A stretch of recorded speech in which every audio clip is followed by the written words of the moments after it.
지난주에 저는 대림절 두 번째 주일을 맞이해서 출애굽기 2장의 말씀을 가지고 기다림의 아름다움이라는 그러한 제목으로 이렇게 말씀을 전했습니다.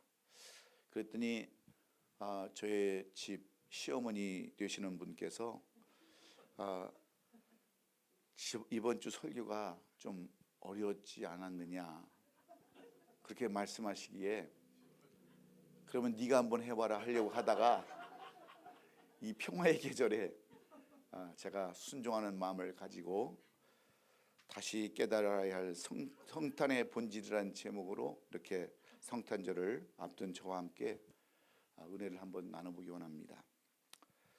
우리 전사님 기도하신 것처럼 지금 우리나라 대한민국은 윤석열 대통령의 계엄령 선포로 인해서 대통령 탄핵의 사태까지 벌어지고 지금 전국이 혼란 상태에 빠져 있습니다. 계속되어진 여당과 야당의 줄다리기가 결국은 탄핵으로 이제 방향이 잡혀가지고 국민들은 불안하고 경제는 날로 피폐해져 가고 있습니다. 국정이 마비가 되어서 엄청난 손실을 보고 있고 한치 앞을 모르는 국가의 존폐가 대한민국 모든 국민들을 염려와 두려움 가운데 이렇게 빠지게 하고 있습니다. 그러면 어째서 이런 일이 일어났을까? 어째서 이런 사태가 일어나게 되었을까요? 저는 여당도 야당도 아니지만 제3자의 입장에서 제외 국민의 한 사람으로서 제가 한마디를 말하라고 한다면 어디까지나 대통령의 무능이라고 저는 그렇게 말하고 싶어요. 탄핵의 올그름을 떠나서 나라를 다스리는 한나라의 대통령이 부인의 간섭으로 인해서 국정을 혼란하게 한다면 그것은 분명히 잘못된 일이기 때문입니다. 부인 김건희 여사의 도를 넘는 대통령의 행세로 인해서 결국은 이런 지경에 이르게 된 것은 그 누구도 부인할 수가 없기 때문입니다. 그럼에도 불구하고 이런 문제에 대한 반성을 하거나 후회이 없는 행보를 지속하는 이유가 여러분 어디에 있는 것일까요? 그것은 요즘 인터넷에 자주 등장하는 갑질이라고 하는 것 때문에 그렇습니다. 이 갑질을 네이버 사전에서 제가 한번 찾아보니까 이렇게 써놨더라고요. 갑과 을의 관계에서 갑의 어떤 행동을 뜻하는 전비사인 질을 붙여서 만든 말이라고 이렇게 사전에 정의가 되어 있더라고요. 쉽게 설명하면 권력의 우위에 있는 갑이 약자인 을에게 하는 부당행위를 통칭하는 개념이 바로 이 갑질이라는 겁니다. 그런데 이 갑질이라는 말이 더 발전을 해서 요즘에는 어떻게 다른 말로 변형된 줄 아십니까? 울트라 갑질, 슈퍼 갑질 이렇게 바뀌었다는 거예요. 그런데 이런 갑질들이 요즘 코로나가 변질되어서 자꾸 변질되듯이 또 하나 또 변질된 게 뭐냐면 바로 갑의 마인드라는 거예요. 갑의 마인드가 됐다고 하는 것인데 이 모든 갑질을 하는 사람들을 보면 이 갑의 마인드에서 이 갑질이 시작되었다는 것을 볼 수가 있는데 실례로 우리 사회를 살펴보면 이 갑의 마인드에 우리 사회를 살펴보면 큰 혼란을 몰아넣었던 여러분 최순실 게이트를 여러분 기억할 겁니다. 그것도 바로 갑의 마인드에서 시작됐다는 거예요. 최순실이라는 사람은 이 갑의 마인드를 가지고 갑질을 뛰어넘어서 슈퍼 갑질, 울트라 갑질을 한 것에 대한 국민적 분노는 결국 어떻게 됐습니까? 박근혜 대통령을 탄핵으로 몰고 가서 결국은 대통령직에서 물러나게 하고 나라 망신이 되고 많은 사람들에게 아픔을 주지 않았습니까? 사실 따지고 보면 이 최순실이라는 사람은 그냥 한 여자에 불과할 뿐이에요. 그런데 어떤 인연으로 인해서 그 대통령을 측근에 서서 이 갑의 마인드를 가지고 그렇게 나라의 국정을 관여하다 보니까 결국은 아버지도 대통령이었던 그 박정희 대통령의 딸 박근혜 씨가 결국은 탄핵을 당해서 여러분 구속을 당했지 않습니까? 대한민국의 대통령이 되면 반드시 가야 할 곳이 한 곳이 있어요. 그것이 어딘지 아세요? 감옥이에요. 그래서 또 이제 이번에 대통령도 또 감옥에 갈지 몰라요. 이게 다 어떤 사람들에서 나온 겁니까? 갑질에서 나온 거예요. 이번 사태도 마찬가지지 않습니까? 다른 것은 다 덮어둔다 할지라도 김건희 여사에게 이런 갑의 마인드를 갖게 해준 장본인이 바로 대통령이었기 때문에 그렇습니다. 그리고 권력의 실세들이 이런 갑의 마인드를 통제하지 못하고 아부하기에 바빴기 때문에 결국 나라가 온통 혼란에 빠지게 되고 나라와 민족이 개망신을 당하게 하는 어처구니 없는 일들이 지금 우리 대한민국 조국에서 일어나고 있는 일들입니다. 그렇습니다. 그런데 문제는 이 갑의 마인드예요. 갑의 마인드. 교만하고 오만하며 결코 낮아질 줄 모르는 사람들, 어떻게 해서든지 갑이 되려고 애쓰는 사람들, 이런 갑의 마인드를 가진 사람들은 결국 자신은 물론이거니와 남들까지 망하게 만드는 장모님들임에 틀림이 없습니다. 그래서 예수님께서는 이런 사람들을 향해서 뭐라고 말씀하신 줄 아십니까? 마태복음 16장 24절에서 이런 말씀을 하고 있어요. 이에 예수께서 제자들에게 이르시되 누구든지 나를 따르거든 자기를 부인하고 자기 십자가를 지고 나를 따를 것이니라, 이렇게 말씀하셨습니다. 예수님처럼 낮아짐의 삶을 살려는 사람들은 자기를 부인할 줄 알아야 한다 하는 것을 가르쳐 주시는 말씀이에요. 이것을 독일의 신학자 보네표는 이렇게 해석하면서 말했습니다. 섬기는 것을 배우고자 하는 자는 먼저 자기 자신이 아무것도 아니라는 것을 배워야 한다라는 것을 말하고 있습니다. 여러분 무슨 말인 줄 아십니까? 자기 부인이라는 것은 자기 자신이 아무것도 아니라는 점을 깨닫고 사는 것이라고 그렇게 해석을 하는 거예요. 여러분 우리가 잘났으면 얼마나 잘났습니까? 그런데 어떤 권력, 어떤 것들이 가지면 이 갑질이라고 하는 것, 갑의 마인드라는 것을 갖기 때문에 사람이 결국은 망하게 된다고 하는 것을 이 성경은 이렇게 말씀하고 있습니다. 그래서 이 갑의 생각을 버리라는 거예요. 갑질의 생각을 버리고 낮아지라는 것이 바로 오늘 이 성탄절을 앞두고 우리에게 주시는 교훈의 말씀입니다. 여러분 오늘은 교회력으로 대림절 세 번째 주일입니다. 다음 주일에 성탄절까지 4주를 우리는 대림절로 지키는데 이 기간 동안에 우리가 묵상해 보아야 할 예수님은 어떤 분이신가?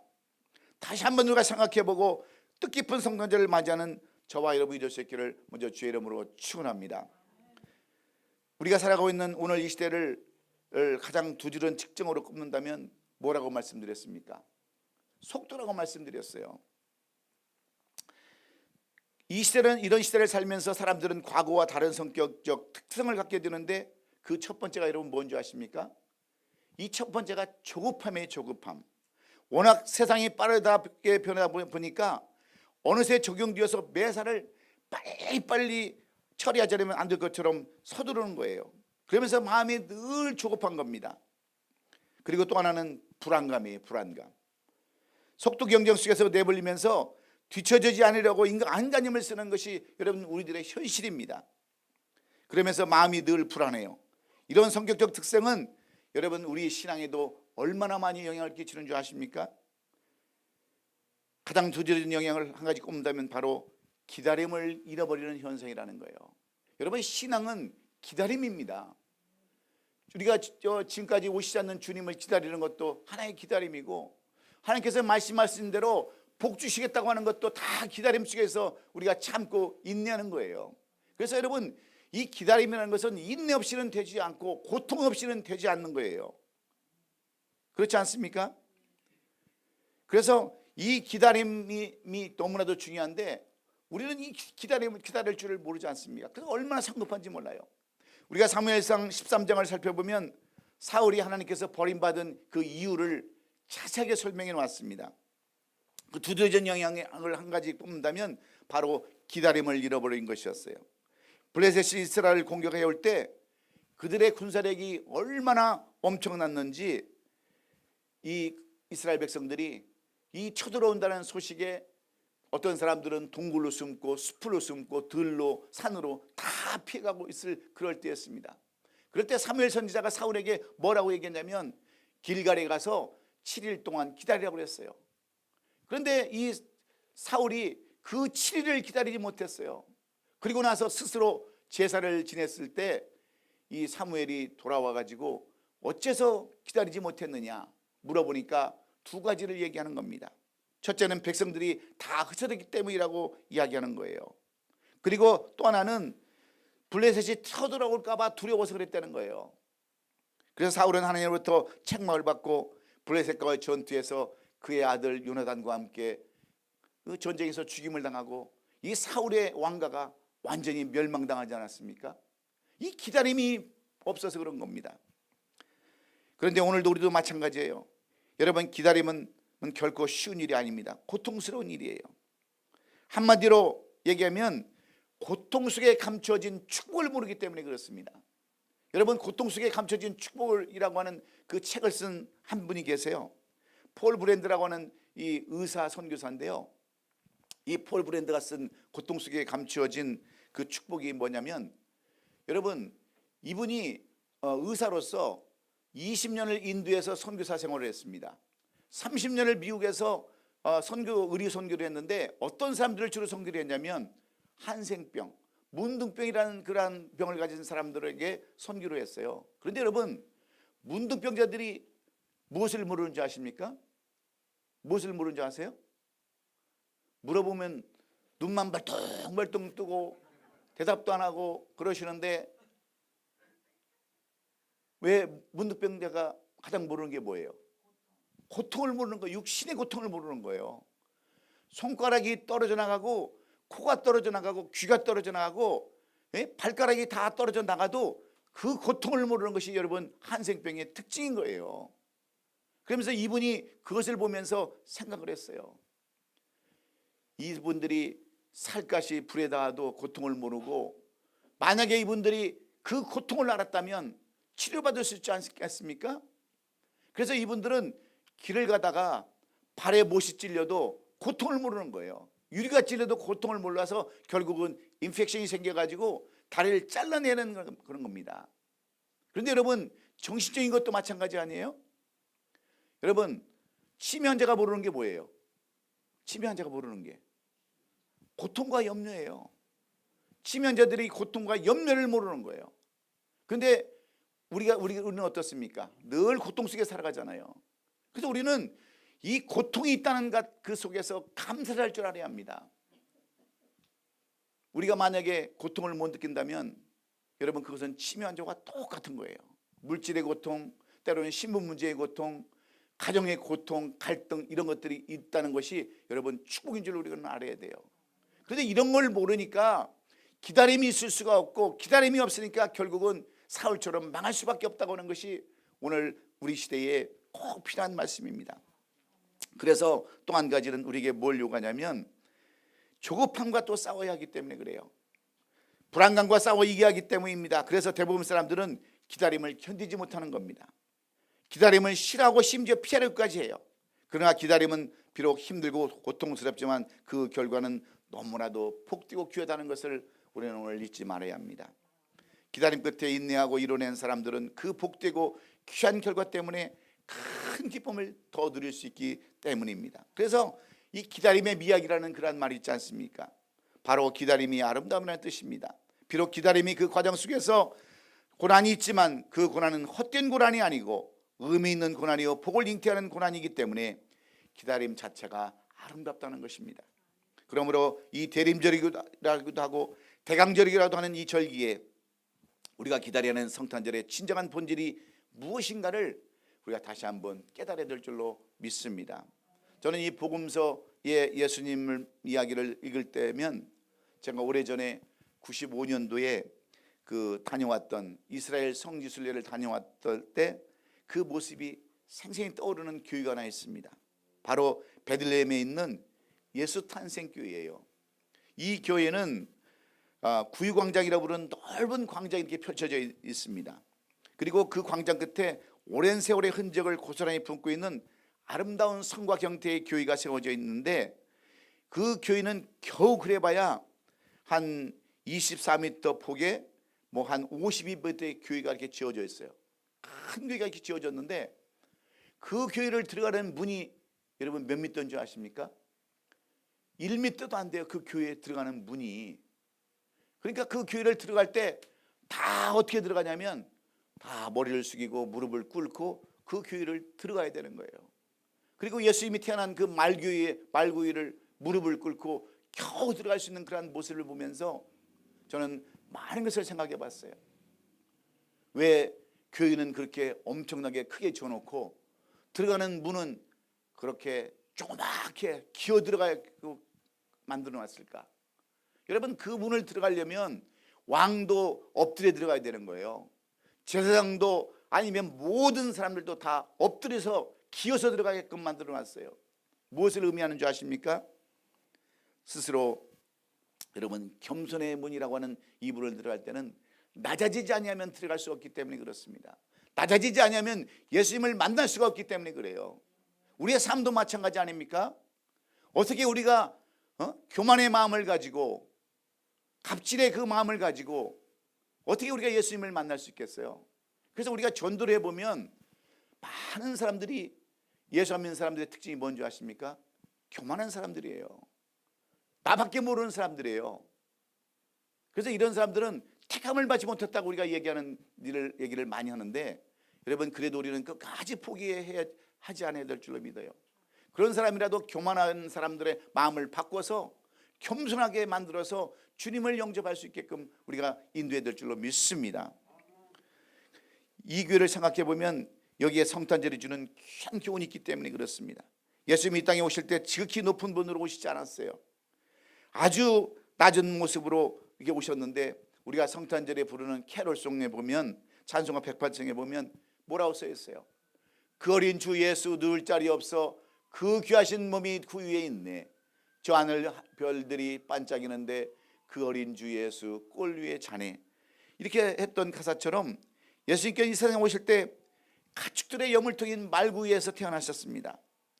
그리고 담요도 이불도 아닌 그러한 가축들의 먹인 꼴 위에서 그렇게 주무시했던 예수님의 모습을 우리가 한번 살펴보면서, 그토록 가장 낮은 모습을 보신 그곳의 사람들은 모두가 자기를 낮춰야 된다, 그래야 예수님을 볼 수 있다 하는 이 교훈을 저는 볼 수 있었습니다.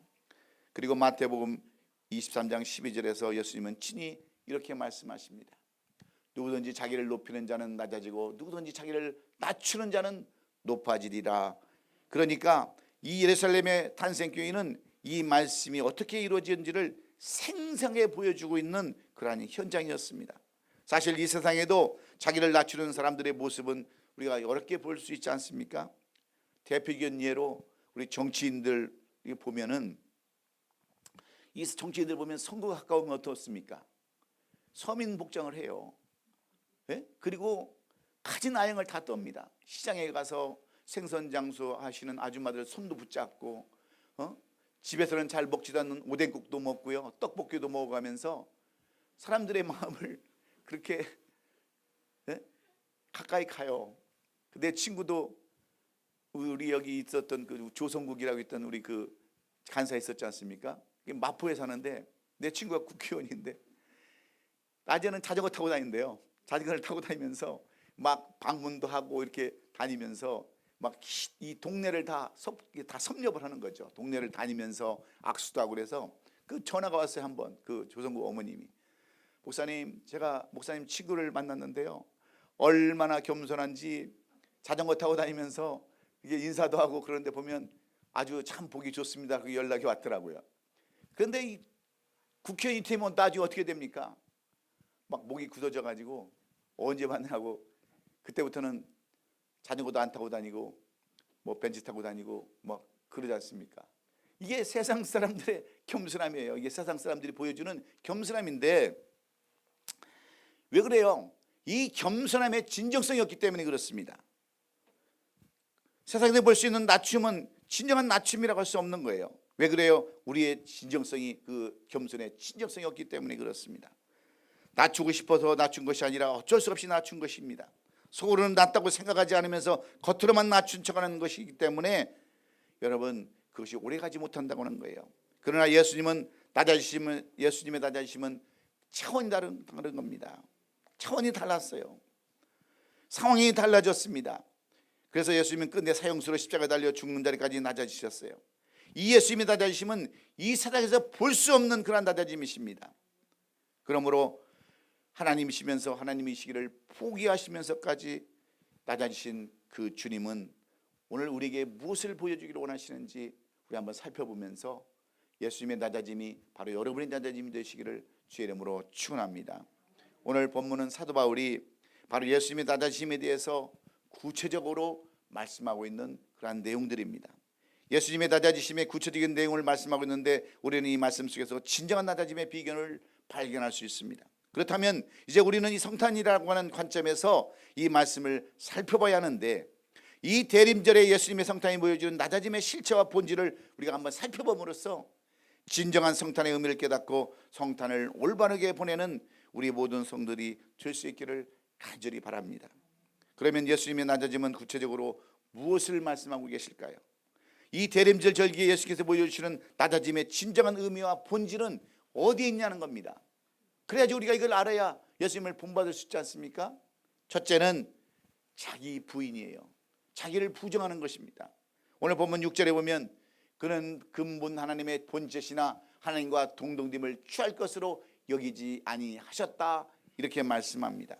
이 말씀은 예수께서 본래 하나님이시지만 더 이상 자신을 하나님이라고 여기지 아니하시고 그 뜻을 그대로 굳히시기로 하셨다 하시는 말씀입니다. 한마디로 말하면 예수님은 자기 부인을 말씀하시는 거예요. 성탄은 자기 하나님의 자기 부인으로부터 시작된 사건이라는 것을 오늘 우리가 꼭 기억해야 합니다. 하나님이지만 하나님이라는 것을 부인하고 한 인간으로 오셨다고 하는 것을 그렇게 나타내는 것이 성탄이다, 이런 말이에요. 이해가 되십니까? 예수님께서는 하나님이셨지만 이제 더 이상 당신을 하나님이라 여기시지 않기로 결단하시기 때문에 이 성탄이 이루어졌다는 겁니다. 그래서 전능하신 하나님이 연약하기 짝이 없는 사람이 되셔서 이 세상에 오신 것이에요. 그뿐이 아닙니다. 예수님께서는 이 세상에 오셔서 당신이 하나님이시라고 스스로 말씀하시지도 않았어요. 나중에 믿음의 눈이 열린 사람들 가운데 일부가 예수님을 하나님이라고 고백한 일이 있을 뿐입니다. 그리고 예수님께서 이 세상에 오셔서 하나님이라고 하는 대접을 요구도 한 번도 해본 적이 없으세요. 철저하게 인간으로 사셨습니다. 우리는 이런 예수님의 자기 분에서 진정한 낮아짐의 특징을 발견할 수 있지 않습니까? 하나님이시지만 이 세상에서 오셔서 하나님이라 여기시지 않고 철저한 인간으로 사신 것, 이런 자기 분이야말로 진정한 낮아짐의 가장 두드러진 특징이라고 우리는 말할 수 있습니다. 그렇습니다. 죄 많고 점 많고 허물 많은 인간들이 영원한 멸망의 길로 달려가는 것을 안타깝게 여기신 하나님께서 이 땅에 독생자 예수 그리스도를 보내실 때 가장 겸손한 모습으로 예수님을 보내셨다고 하는 사실을 오늘 우리는 꼭 기억해야 될 줄로 믿습니다. 그것은 스스로 자신을 부인하며 가장 낮고 천한 곳으로 오셔서 죄 많은 인간들과 함께 사신 것, 즉 자기 부인에서부터 성탄절이 시작되었다고 하는 것, 이것만 우리가 기억해도 우리는 우리 자신을 부인해야 될 줄로 믿습니다. 여러분, 사실 우리를 한번 살펴보면 우리는 어떤 사람입니까?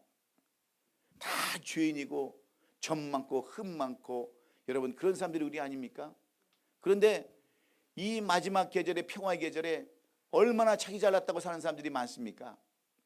그냥 술집에 가도 막 돈 뿌리고 세상이 마치 자기 있는 것처럼 뭐 좀 있으면 있는 것처럼 표시하고, 여러분 이런 사람들은 결코 주님을 만날 수 없는 거예요. 주님이 이 땅에 무엇 때문에 오셨는가? 자기를 부인하기 위해서 오셨다고 하는 이 성탄절을 우리가 깨달아서 이 한 주간만이라도 우리가 가장 낮아지고 가장 엎드려지는 겸손한 삶을 사시는 이 한 주간 될 수 있기를 예수님의 이름으로 축원합니다. 두 번째는 자기의 비움이라는 거예요. 비움. 본문 2장 7절을 보면 오히려 자기를 비워 종의 형체를 가지사 사람들과 같이 되셨다, 이렇게 말씀합니다. 예수께서 자기 자신을 비우셨다고 하는 말씀은 구체적으로 여러분 무엇을 비우셨다고 말씀하는 것입니까? 하나님의 본체를 비우셨을까요? 물론 그것도 아닙니다. 예수께서 성육신 이후에도 여전히 예수님은 하나님이셨어요. 그러면 하나님의 성품을 비우셨을까요? 그것도 아닙니다. 예수님께서 성육신 이후에도 여전히 하나님의 성품을 유지하셨습니다. 그러면 예수님께서는 무엇을 비우셨습니까? 그 대답이 바로 7절 하반절의 말씀이에요. 종의 형체를 가지사 사람들과 같이 되셨다 하는 이 말씀입니다. 한마디로 예수님은 하나님이시지만 하나님의 특권과 권능을 여러분 사용하지 아니하시고 비워두셨다는 거예요. 한마디로 예수님은요, 예수님이 하나님이지만 하나님으로서 받으셔야 할 이 특권을 다 포기하셨다 하는 말씀과 똑같습니다. 그렇습니다. 연약한 인간들에게 체포되셨고 십자가의 고난을 당하셨으며 사형수로서 십자가에 처참하게 죽으셨습니다. 이렇게 예수님께서는 자기 비움을 통해서 진정한 낮아짐이 무엇인가를 우리에게 보여주셨는데, 이런 예수님의 자기 비움, 즉 케노시스라는 것은 낮아짐의 여러분 본질인 거예요. 요즘을 보면 건강에 대한 관심이 여러분 얼마나 많이 있습니까? 그렇죠? 어떤 분들은 뭐 건강해지려고요, 먹는 것도 제대로 안 먹어요. 그리고 운동을 해도 앞으로 안 가고 뒤로 갑니다. 넘어지든지 말든지 하여튼 뒤로 가면 좋다니까 뒤로 걷는 사람도 있어요.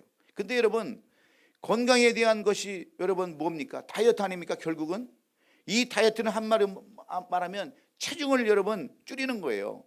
몸 구석구석에 저장되어 있는 지방을 제거하는 것인데, 여러분 이것이 뭐예요? 바로 비움 아닙니까? 여러분, 장수는 뭐예요? 장수, 오래 사는 것. 전문가들은 장수를 위해 조언하는 것 가운데 가장 첫 번째 꼽는 것이 뭔 줄 아세요?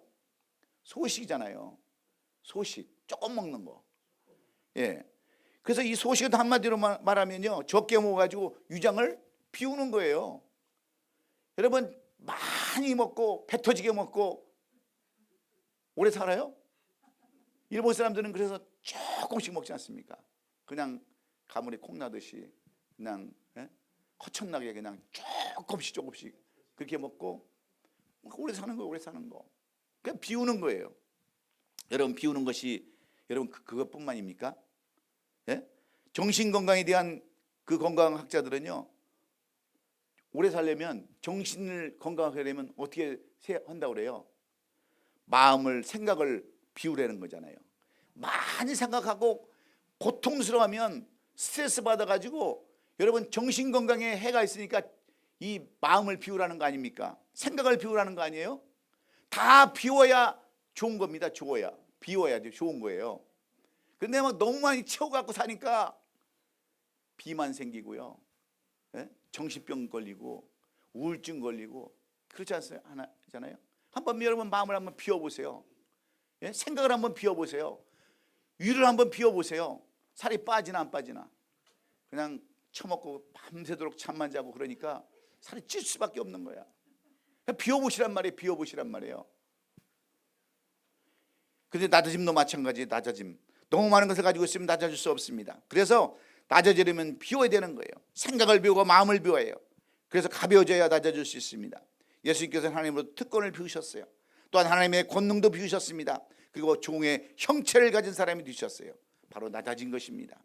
성탄은 이렇게 자기 비움을 통해서 낮아짐이 무엇인가를 보여준 사건이므로, 여러분 이 한 주간만이라도 여러분의 마음을 비우고 생각을 비우고 위까지도 비워보고 모든 것을 한번 비워보는 이 한 주간이 될 수 있기를 예수님의 이름으로 축원합니다. 마지막으로는 예수님을 본받음입니다. 오늘 본문 5절에 보니까 성경은 이렇게 써놨어요. 너희 안에 이 마음을 품으라, 곧 예수 그리스도의 마음이라 이랬습니다. 사도 바울은 우리에게 예수님의 마음을 품으라고 이렇게 권면합니다.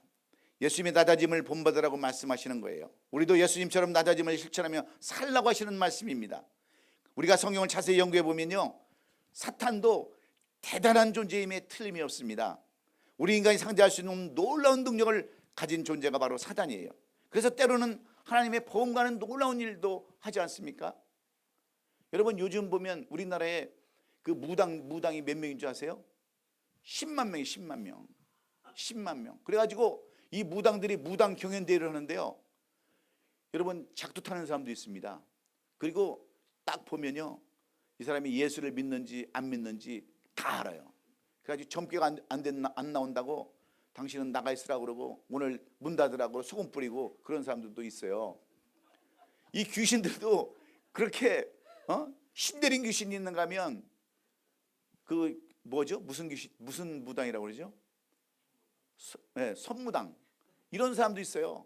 그냥 돈이나 벌고 대충 점괘 맞춰서 쌀이나 몇 개 뿌려가지고 몇 개 주워가지고 엉터리로 점 보는 사람들도 엄청나게 많이 있습니다. 그런데 이 사탄들도요, 심지어는 엄청난 일을 하지만 사탄이 할 수 없는 일들이 여러 가지 있는데, 여러분 사탄이 못하는 것이 뭔지 아세요? 이 낮아짐을 못하는 거예요. 낮아짐. 사탄이 못하는 게 낮아짐입니다. 사탄은 교만한 영이기 때문에 결코 자기가 스스로 낮아질 수 없습니다. 이것을 구체적으로 살펴보면 우선은 자기 부인을 할 수 없다는 거예요. 무슨 이유인지 아십니까? 무슨 얘기인지 아세요? 하나님께서 부르신 영이 타락해서 하나님의 영광을 가르치고 하나님과 대적하려고 하는 세력이었기 때문에 낮아질 줄을 모르는 거예요. 낮아질 줄을. 그리고 자기 비움도 없습니다. 탐욕으로 가득 찬 영이기 때문에 그렇습니다. 그리고 서로 높아지기 위해서 경쟁하도록 만드는 겁니다. 사탄이 지배하는 이 세상에 살고 있는 우리는요, 스스로는 낮출 수가 없습니다. 그래서 오늘 사도 바울은 누구를 본받으라고 말씀하냐면 바로 예수 그리스도를 본받으라 이렇게 말씀하는 거예요. 예수님은 가장 낮은 자리에서 자기를 부인하고 자기를 비우고 낮아진 모습을 우리에게 보여준 것입니다. 그래서 우리가 낮춤을 실천하고 살려면 다른 방법이 없다는 겁니다. 진정한 낮춤을 보여주신 예수님을 본받는 길 위에는 없다라고 이렇게 사도 바울이 오늘 이 빌립보서를 통해서 우리 가르치시는 내용이에요. 그래서 우리 이 성탄절에 깨달아야 할 본질은 무엇입니까? 첫째는요, 우리는 예수님의 자기 부인을 본받아야 된다는 겁니다.